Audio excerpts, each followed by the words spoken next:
At 6 o'clock, with the long recovery that's awaiting an IMPD officer who was shot in the throat while responding to a call just about a week ago. Yeah, the man accused of shooting him now faces a long list of criminal charges, among them 3 counts of attempted murder, 6 counts of resisting law enforcement, and gun possession by a serious violent felon. And tonight, there are serious concerns about why Malik Hill was out of jail at the time of that shooting.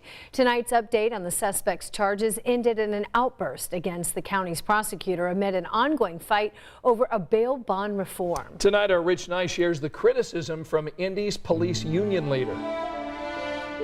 Malik Hill was out of jail on a $500 cash bond when he allegedly shot Metro Police Officer Thomas Mangan in Fountain Square. He got that bail despite being a convicted felon on parole.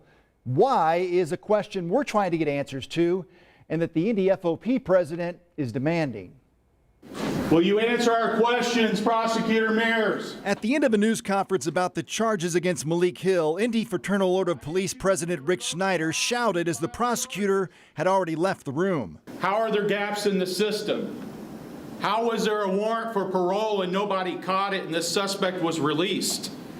These are all fair questions that every resident in Indianapolis deserves an answer to, let alone the 1,700 police officers that are risking their lives. Hill was released from the Putnamville Correctional Facility about a year ago on parole. He was marked delinquent with his parole officer in January. Then on January 31st, he was arrested with another man for allegedly shoplifting and fleeing from police in a car. But his wife paid $500 to bail him out of jail about 1:30 in the morning on February 1st.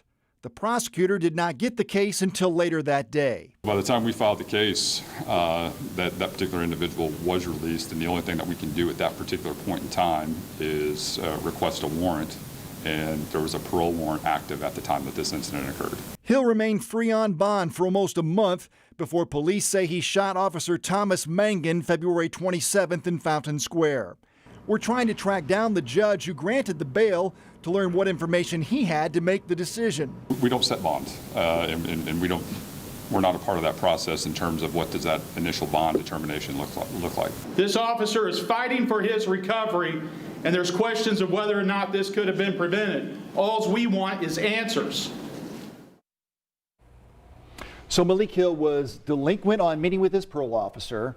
He then allegedly commits another crime, that's a parole violation, and yet he gets out on bail and remains free for nearly a month before the Fountain Square shooting.